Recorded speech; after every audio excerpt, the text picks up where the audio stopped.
You guys hear me? Yep. Okay. I don't want to sound too much like Donald Trump did last night, like I'm heavy breathing into my microphone. But, all right. So, like Steven said, I started a company called Codeword. That's where I am right now. And my talk today, have any of you heard that song, Everybody's Free to Wear Sunscreen? You guys are a little too young for it, but you're going to learn to love it. All right, so who am I? This is me and my family. I have 4 kids. I've been married for 14 years, and I live here in Utah. So I actually, as Steven said, I'm a BYU graduate. I studied finance from the business school here, and I minored in creative writing. I started majoring in creative writing, but I decided to do something I thought could make a little bit of money, so I went that direction instead. From there, I moved my career over to Goldman Sachs, where I worked in the finance division, specifically on U.S. natural gas and oil. I was on Wall Street when oil was traded over $150 a barrel. And natural gas was $14. So it's kind of an interesting area now, comparatively, where that Amber Alert's been going off since I was in my car. So we'll probably hear a few of those. Anyway, it's really interesting now to see where oil and gas has been. But I started there, moved over into mergers and acquisitions, which for those of you that don't spend a lot of time in business, is buying and selling companies. In the middle market is where we went. And then I moved over and actually ran a mergers and acquisition department of an oil and gas company during the financial crisis, and then moved over and then was the VP of finance for a publicly traded Australian company focusing on drilling in the Gulf Coast, Alaska, and Wyoming. And then during all that time, this is the part that everybody's always like, what? I left oil and gas and finance, and I started my own business, Codeword, which we will get into a little bit right now. During all this time, I moved from Provo to Manhattan to Denver to Texas and then back to Utah again. So who are we at Codeword? We, as Steven said, we focus on branding, but we really help brands connect with passionate communities. We focus on earned and owned media. So specifically on the earned side, if you have a company and you want to launch it to the media and you want to get people talking about you, we help you get that out there. And it doesn't have to be a launch. It can be anything. It can be partnership announcement, hard news, it can be just thought leadership, whatever. We help manage your relationship in the press and get people talking about you. We also work specifically on content, which we call in the media world owned media. So this is like if you own a channel or a blog as a brand and you want to manage your relationship with what's being sent out there, whether that's in what you're writing, your social channels, whatever it is, we help build content for those types of brands or for those companies to help manage their brand and be perceived a certain way. So specifically, strategy, editorial, design, PR, and account management. We have a group of designers that do anything from graphic design, illustration, data visuals, like animations, all sorts of things like that, to editorial. And the editorial, people don't think about this in content with editorial, but companies like Google or Qualcomm, which are major brands, they have these channels that they need to fill with content. In fact, they're looking usually for expert level people to come in there, so CMOs, CTOs, things like that. And what you want more than anything is when a CMO searches for you and they go to your site, you want them to find what they're looking for because that's why they're there. And so, Chief Marketing Officer. And so anyway, in the C-suite, CTOs, Chief Technology Officer, CMO, Chief Marketing Officer, we often are like targeting those people because they're decision makers in the organization.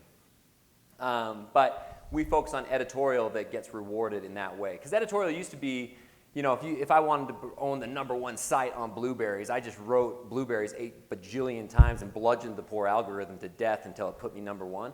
It's changed a lot since then. Now, it started moving to the point where you needed to have context around the words, and just having other words around blueberries and then saying it a lot would actually increase your web traffic. Now, the algorithms changed to the point that it actually measures engagement of what's happening around those words, how long you spend on the page, where your eyes go in some cases, which is really creepy, how far you scroll on it, if you share it, all that kind of stuff. And so you get rewarded by producing content that people want to see. So that's what we do. So this is what we believe. Just brand communications don't have to suck. They so often do. We look for the X is what we always say, where we find what the brand wants to say intersects with what the audience finds interesting. And that's really the sweet spot for communications. So some of our work, Maker Camp, this started as a Google outreach. We did these animations and things like this, but we also did promotion for them. I'm just going to fly through a couple of these. Animaljam, the largest kids social network in the world. They're actually based in Salt Lake City too, which is a really cool thing. If or when some of you have kids, you might be introduced to this, because my kids treat it like it's heroin. All right. Sphero, some of you know what this is with the recent launch of the, was it BB-8 in Star Wars? Sphero was the toy maker that made that. We were the agency of record for them for a few years. Think with Google. We work through several Google channels where we create the content, whether that's, again, animations, editorial, graphics, whatever. Imager, though, when I talk to an older audience, they don't usually know what Imager is, but you're a college audience, so all of you have probably looked at an Imager photo today.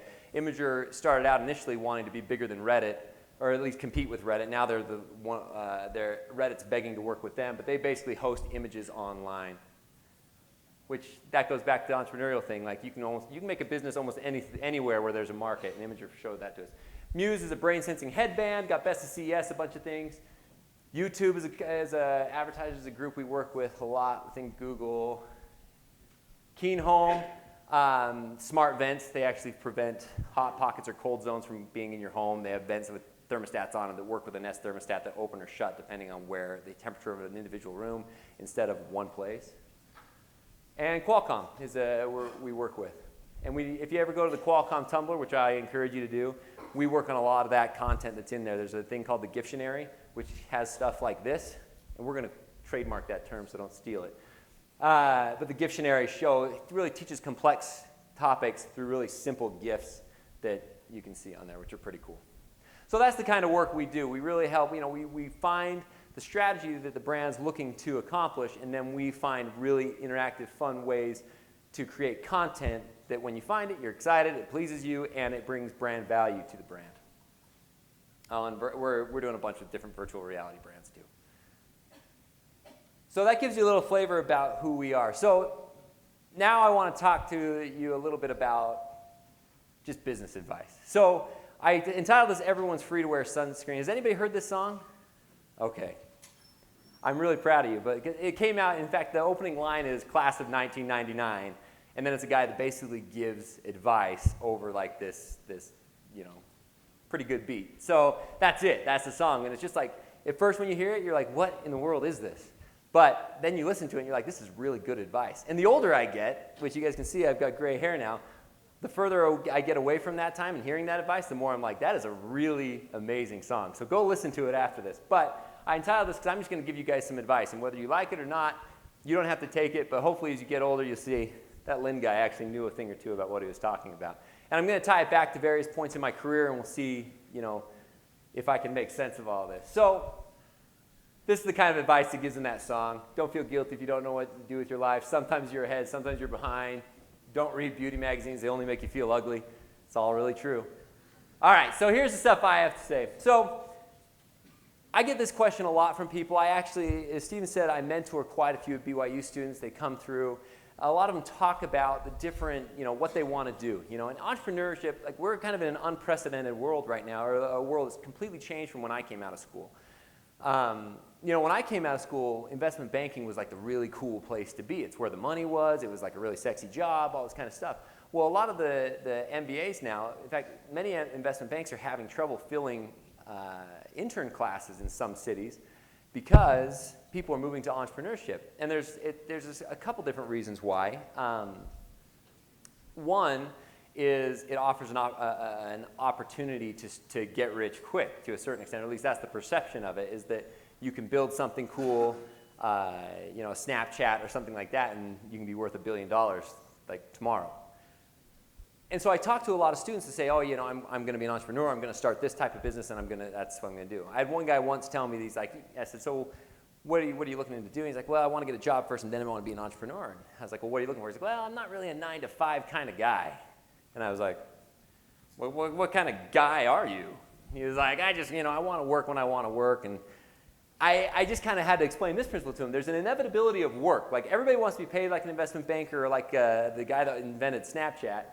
But very few want to work the 80 hours a week that it takes. I remember coming out of school, a lot of us, I was in the investment banking club, and we'd all talk about we were ready to work 80 hours.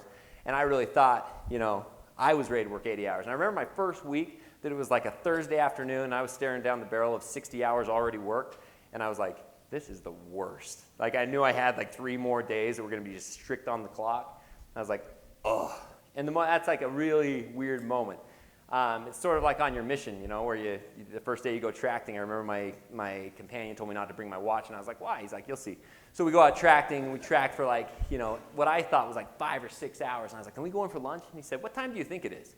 I said, like 2 or 3. He's like, it's 10:30, let's keep going. So it's a similar type of thing to that. In every successful career, there's an inevitability of hard work. With doctors, that's medical school. With investment bankers, those early years where you're just like chained to your desk. Lawyers, law school, small business people, a lot of times business school, but also just operations in general are a total grind, like you never really realize. And writers, if any of you are writers out there, has anybody written a book or has tried to write a book? It's the worst, right? It's so hard. I love writing, and I was like, when I got all excited. This is when I was an investment banker, and this when Twilight came out. So I was like, I can do something like that. What am I doing? So I started writing, and I wrote every single Saturday for like 8 hours, and my wife gave me that luxury, and I would come home, and then like the next week I'd go do it again, and I'd rewrite everything, and I never got anywhere, and it was just misery. It's like really hard, and you have to be disciplined. That's how everything is. Like if you truly want a successful career in almost any field I've seen, whether that's entrepreneurship, investment banking, writing, it doesn't matter what it is. If you want to be the top 2%, top 5% of that field, there's an inevitability of work that you cannot escape. And so that's something, people talk a lot about millennials. You guys get a really bad rap, and I'm sorry about that. We got it too, before they knew what to call us. But it's one of those things that, actually the amazing thing I've seen about millennials is just their confidence and the never say die attitude about that. If you compare that with a work ethic that matches that confidence, millennials are unstoppable, and I think it's a really impressive trait. So, there's these things that I sometimes say to people, you may have chosen to have kids before leaving school. That's totally cool, but, that decision can't alter your work ethic. There's sometimes you got to have that come to Jesus moment where you talk to your wife where it's like, or your husband, excuse me, but whoever it may be, and say, this is the path we've chosen together. This is how we need to approach it. How can we make our life fit around it? Or you may not like working till 7, 10, 12 a.m., but most industries, that's the price of success. So anyway, inevitability of work. Prepare for it, get used to it, and then go grind it out. Let's see. All right, finding your niche. All right, so my least favorite career advice that anyone ever gives is do what you love. I hate it because I don't believe in it. I think doing what you love is stupid, and I'll tell you why. When you love something, other people probably love it too. And what that usually does is it's really easy to disrupt because it's easy usually or really fun. So lots of people want to do it. And it's universally loved, so there's low barriers to entry. That drives oversupply, drives down the value, and you're not paid for the time you put into it. So the advice I always give everybody is rather than do what you love, find the hardest thing about the thing you love and become an expert at that piece. There's pieces of everything, of any industry that you might like. So I went to be an investment banker, and that industry is just hard, but you can survive it. It's a little bit like, again, missionary work, retracting. Sometimes you just have to survive the day, just knocking doors until it ends. Same thing, investment banking, you can go and do that, but you're never going to be really good. So what I did is I actually sat by a programmer when I was an analyst, and he was so good at Excel. I would watch him, and look, when I started my first finance class at BYU, I got a C in it. And I was like, not great, Bob. It was not good. So I was not very good at that, and I worked really hard to be better at it. And so I sat down with this programmer. I saw how good he was at Excel, and people always coming to him, people around the entire floor coming to him asking questions. The traders would come to him, really highly paid people would come to him and ask him questions. And so I went to him and I said, how can I learn how to do this? He said, I'll teach you if you really want to learn. And I said, okay, let's do it. So for the next few years, I sat there. He would give me a hotkey, every week, a couple hotkeys, and he'd say, just practice these, just practice these, just practice these. So I practiced, and at first, you feel like a hot shot because you've taken ISIS 201 or whatever it is, and you're like, you can do your command, copy and paste and all that nonsense. But pretty soon, there's 8 different keys that you're pushing to do hotkeys, and then you're writing macros and you're doing all this stuff, and it's kind of a bottomless pit. I'm not saying I'm the best person that ever learned it, but I got to the point where I was actually excellent at it. to the point that every finance job I went to, they had me do trainings with with all the analyst classes or all the people in the firm that needed to learn it because I was somebody that could do it. And it's because I got really good at reading macros, quite frankly. So that's how I built my career, was just being good at Excel, because it's really hard and nobody else wanted to do it. So I think that's true of any industry, whether it's photography, writing, whatever. Mechanically get excellent at it. Find something that everyone hates about the thing you love, and be the technician at it and just crush it. And people will be willing to pay you for that forever. And then the other thing you'll notice is the easy things are always easy, and you can always back into the easy things if you know how to do the hard things in it. All right. This is a quick one. These are the most important skills I think you can have for success. Discipline, tenacity, and curiosity for things around you. This is what I look for when I hire people. Like, I don't even care if they're really good at things, like everything. I really look for these things because I feel like I can teach the skills that people come in. And this is true. I've been in a lot of different industries, whether that's finance, I've hired for accounting, and now I'm in communications, soft skills, and this has been true of every single thing. Disciplined people learn how to get good at what you're doing. They stick to a task until it's done. That's what tenacity is too. You're tenacious, you stick with whatever it is, somebody gives it to you, you finish it. No matter, come hell or high water, you're going to finish that thing. And curiosity for things around you. People that read or people that are curious, even if it's not the industry they're involved in, I love that about people. And it creates well-rounded people that know a lot about a lot of things, which are actually really valuable to me. The way I even started my business, so again, I took a pretty hard right turn out of all this. The way it started was I lived in Manhattan, and I was working on Wall Street, and in an effort to not want to hang myself every single night when I came home from work, I started DJing. It was something I thought was really cool. So I got turntables and I started learning how to do it. I went to a school on Saturdays and I learned from these guys who were pretty awesome how to actually spin vinyl because I thought it was cool. I ended up striking up a friendship at one of these places with a guy that was the head or ran content for one of the biggest ad agencies in the world. This was in content, before content was even a thing, he was doing content. He won gold lions at Cannes for all these different things, for Microsoft strategies and others. So we struck up a friendship purely on music because I was a DJ and he was a bassist in this pretty big New York band. Well, flash forward years later, that friend had wanted to start a business, a communications agency with one of his friends in San Francisco. They didn't know anything about business, and so they called me saying, hey, do you want to help us learn how to set up a business? And I said, okay, and that's what CodeWord became. So, this curiosity of things around you can lead to all sorts of things. Be curious about things outside of your industry and study them, because you never know where everything goes.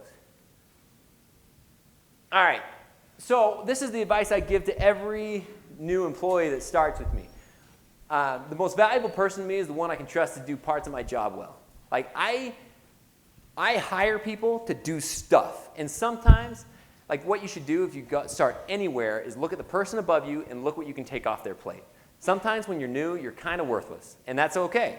Everybody's worthless when they start because they don't have the skills. They just never have worked in this industry traditionally, or if they have, they were an intern. When I was an intern, I went to Goldman Sachs. I sat on the weather derivatives desk, which is exactly as weird as it sounds, and I didn't have a clue what I was doing when I left, And so when I came back, I was like, you're basically drooling at your desk. And so you look around and you say, what can I do to help other people? And in my job, for example, we hired a girl from BYU recently that was awesome at this. She would look around, she saw that we were really bad at cleaning our dishes at the end of the day, and she didn't feel too above that. She would clean them every day and put them away. And pretty soon, I just knew that she would handle it. And then from there, I was like, hey, can you handle this thing? I'm on the news every other Thursday. So if you guys want to see something awesome, wake up at 7:15, turn on KUTV, and I'll be smiling back at you. But I'm on every week, but I get tired. It's not hard to do, but I have to find stuff to be on the news every other week, which takes me forever. But I have to do it right, and I can't mess it up. But I saw Michaela was able to do this stuff, and she always was so excellent at everything she did. I was like, hey, help me with this. Now, I don't even worry about that. I completely turned it over to her. And I had to hire her because she does this thing for me so well, and I never want to do it again. And so I just keep leveling her up to different things. Right now, we're terrified she might move away because she's so good at her job. But if she came in, don't tell her this, and asked for a raise, I'd probably have to give it to her. And so that's the thing, is that you get into this position where you're actually so valuable to the people above you that they can't get rid of you. You'll progress in your career, you'll get paid more, and then they basically can't let go of you. So anyway, I put a couple nonsensical things down here, but one of your primary jobs, any job, is making your direct boss's life easier. And if you do that and your boss is good, they will make sure their boss hears about it and it just rolls up. Sorry about this thing. I am doing that Donald Trump thing, aren't I? Okay. So this is the other thing I say. Get to work early and don't be the guy that leaves at 5, right? I don't care if you leave at 6 or whatever, 7, 8, whatever it is. Show up this is how you beat out your competition. And this sounds ridiculous to you guys because you guys are smart.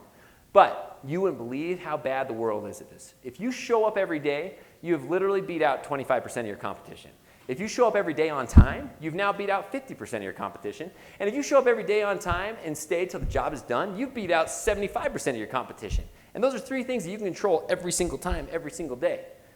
And then if you do a good job on top of that, it's really phenomenal. I mean, you're basically the best of your industry. So you keep learning, growing, and you're going to run the place one day.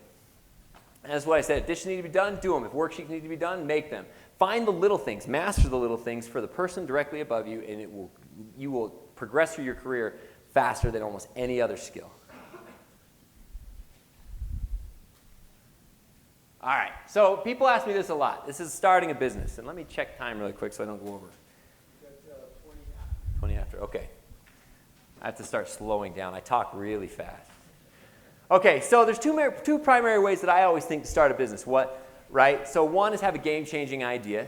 This is like the Facebooks of the world. These come along once in a while, but they're really you want the game-changing idea, but it changes everything. You got to beat everyone else in the market, and you got to do it better than anyone else. The second way I see is find a market or skill for a skill or product that you have and grow that market. But your delivery has to stand out, or your skill has to stand out. You have to have some differentiating factor because usually there's other people doing this. So in my particular case, I did the second thing, right? I developed a skill, or I had friends that had a skill, and we delivered it, or we do it in a better way than everybody else, and so people hire us. We get hired by companies like Ogilvy, JWT, BBDO, the biggest ad agencies in the world, to help them with certain accounts that they own. These are some of their biggest accounts they have because they don't necessarily do what we do as well as we do. So that's what we did. The problem with a lot of these things is I see most people that want to start a business get so hung up on the first thing. They can't think of the game-changing idea, right? They're always like, oh, I want to start a business. I just don't have the idea. But don't do that. Because the thing is, most of you have really good ideas. And really the reason why you end up failing, sometimes you'll start something and be like, oh, I failed, is your idea isn't as groundbreaking as you thought it was. If you're doing it, other people are usually doing it. Or your skill or product isn't that great yet. You didn't understand your market very well, or you didn't put the necessary work in. So that's where I see the failure come in. And so the way to protect against that is, one, don't wait for the best idea ever. Don't wait for the groundbreaking idea. Because like I said, if you're doing it, others are doing it. If you have the groundbreaking idea, do it. But do your research first, because I can't tell you. We see tech all over, from New York, San Francisco, here. Did I mention that? I have offices in Manhattan, San Francisco, and in Salt Lake. So we see the coolest tech out there. I mean, like I said, we work with these major companies, and I hear all these ideas. And I can't tell you how many times we go to things for the BYU, for the Rollins Center, and we'll have a student that'll talk about this awesome idea that they put a ton of work into, and I know already, I was pitched this idea 4 times in the last month or something like that. In fact, like a social network that helps people know when things are going on in your area, don't do that. It's done. But there's things like that I got that pitched to me seriously once from BYU students 3 times in a week last year. That very idea, and I'm like, they've got Swarm, they've got all these things. So research it really well, because usually if you're working on it, others are doing it. And if you do your research and you find out no one else is doing it, they are, you just don't know, so it's a race to market. So just understand what you're getting yourself into when you're headed into that. The other thing really applies to this one in a lot of ways. Your skill or products aren't as good as you think they are. And the way I think you protect against that, in my particular case, this goes back to that thing of becoming an expert at something. Like, often you don't realize that your skill or expertise isn't that good because you haven't worked in that field long enough to gain enough expertise to have the eye to know if it's good. And And I'm not saying you haven't. Some of you like maybe have worked all through school or since you were little kids doing something or whatever. You can have it, but traditionally at this age, that's usually what I see is that somebody doesn't have the necessary skills to pull off what they want to do. The problem with entrepreneurship is that there is a pretty high level of difficulty. That's not to say any of you can't do it, because I think anyone can be an entrepreneur. It's just to say that the level of difficulty is hard, and the more competition you have, the harder it is. Whether that's, and some of those things can be overcome by just pure hard work, but a lot of things just need to have skill, and you need to put in enough time to have the skill to know that you are number one at it. That's the same thing as you didn't understand your market. These kind of dovetail after, or you didn't put the necessary work in. That's always the saddest one to me, is that people go into entrepreneurship and think they're going to work 9 to 5, and they're just like, they aren't willing to work harder than the next guy. And sometimes that's what it really takes. It's just like just the grind. I was talking to Stephen before we came down here. You know, I've worked in these different industries, investment banking being like the gold standard for just horrific work conditions, right? Where it's just like you're in the salt mine all day and like all night. I've slept under my desk. I've done the whole thing, the whole Wall Street nonsense. And I work more now and have more stress now than I did then. And I own my own business, and I have 80 employees, and I have all these people doing stuff for me. It's just the pressure that comes with knowing your name's on everything that exits the door, the pressure that comes with knowing that if the buck stops, or if a throat needs to be choked, it's your throat that's going to get choked. And they have all these people out there acting as ambassadors for you. That's why hiring is so important and also so difficult, is because the buck stops with you. And the pressure to get that done, and if anything slides, you know, they always say that, you know, the bad jobs slide downhill. Well, ultimately, really, they come zinging back to the top, because that's who's in charge and whose name is on the door. So entrepreneurship is fun. It's like a total rush. You get a work fuel, but it's also one of the hardest things you can do, and there's just no substitute for the amount of work you have to put in other than just doing it. All right, have any of you heard about Sun Tzu? Anybody? All right. He wrote The Art of War, allegedly. It's one of the coolest books ever. It's all about strategy and like, the strategy of war, but it has a ton of business applications to it. And I'm not going to go through all this, but there's one thing. I need to give you enough background to tell you the next thing. Is that he talks about these 9 situations of battle. There are various things like dispersive ground, everything's all over the place, you don't fight. Facile ground, you don't stop, you just get through it. All these different. Say one more thing really quick. This is my email and my Twitter handle. If any of you ever want to talk, like, I'd love to chat to you. I really do. Like, whether you're in communications, starting a business, thinking about tech, whatever, I'm happy to chat with you about this stuff. I spend a lot of time with people doing it and with students. I'm a good barometer. I'm pretty honest. So if I think your idea is terrible, I'll probably tell you that. Doesn't mean it is terrible. It just means I think it's terrible. But I'll tell you what I'm seeing in the market. And if I can help you, I'm happy to do it. So please, anytime, shoot me an email. Come see my company. If you want to come over and talk, I'll take you to lunch. And yeah, we can chat about these things. So, oh, no. Anyway, thank you very much.